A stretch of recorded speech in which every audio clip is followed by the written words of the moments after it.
यह लड़की पूरी तरह पागल हो चुकी थी। वो सिर्फ हवा में लिपटी हुई सड़कों पर निकल पड़ी थी और सबसे हैरानी की बात ये कि वो आत्मविश्वास से अपने दोस्तों को हाय कह रही थी। उसकी ये बेपरवाह चाल और बिंदास अंदाज देखकर रास्ते के लड़के दंग रह गए, कुछ तो वहीं बेहोश तक हो गए। लेकिन लड़की को किसी की परवाह नहीं थी, क्योंकि वो फंस चुकी थी एक टाइम लूप में। दिन में वो चाहे कुछ भी करे, रात को हमेशा वही गुड़िया वाले सिर वाली आत्मा आती और उसे बेरहमी से मार देती। हर बार जब वो मरती, अगली सुबह फिर अपने जन्मदिन वाले दिन पर आंख खोलती। अब उसे समझ आ गया कि जब तक ये चक्र नहीं टूटेगा, वो चाहे कुछ भी करे, सब कुछ दोहराया जाएगा। इसीलिए उसने तय किया, अब जो होगा देखा जाएगा। वैसे भी कोई कुछ याद नहीं रखता, तो अब डरने की क्या बात। पर हर दिन मरे जाना, हर बार वही दर्द, अब वो बर्दाश्त नहीं कर पा रही थी। उसने ठान लिया कि इस लूप को तोड़ने के लिए उसे गुड़िया सिर का असली चेहरा जानना ही होगा। वो शक करने लगी अपने पुराने बॉयफ्रेंड पर, उसकी प्रेमिका की पत्नी पर, यहाँ तक कि अपनी सबसे करीबी दोस्त पर भी। हर बार जब वो मरती, एक शकदार व्यक्ति लिस्ट से हट जाता। लेकिन इन मौतों के प्रयोग का साइड इफेक्ट भी था। आखिरी बार जब वो जागी, उसका सिर जैसे फटने वाला था। वो वहीं बेहोश होकर गिर पड़ी। अस्पताल ले जाया गया, जांच हुई और रिपोर्ट देखकर डॉक्टर तक हैरान रह गए। उसके शरीर पर हर तरफ जानलेवा घाव थे, पर डॉक्टर समझ ही नहीं पाए कि ये कैसे संभव है। उन्होंने बस सलाह दी, आराम करो, थोड़ी नींद ले लो। पर उसे मालूम था कि नींद मतलब मौत की अगली टिकट। इसलिए जब डॉक्टर बाहर गया, वो धीरे से उसके कमरे में घुसी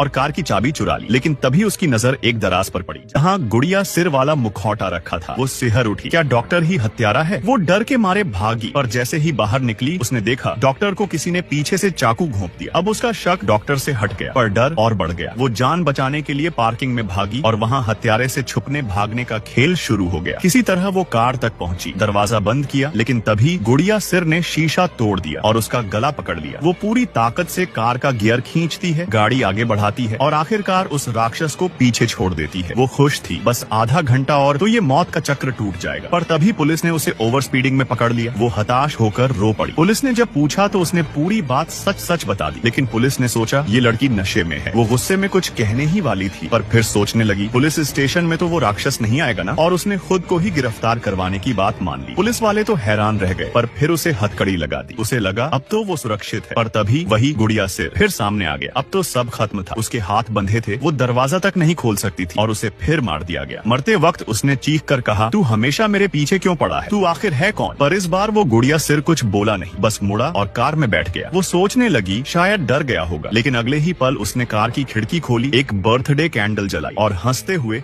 अपनी तेल टपकती कार की तरफ देख लिया। लड़की समझ गई वो इस बार उसे जिंदा जलाने वाला है। एक जोरदार धमाका हुआ और जब धुआं छांटा, वो फिर अपने बिस्तर पर थी। सामने वही बॉयफ्रेंड, वही बातें, वही सुबह। वो टूट गई, समझ गई इस चक्र से निकलना नामुमकिन है। अगर आपको नेक्स्ट पार्ट चाहिए तो कमेंट करो।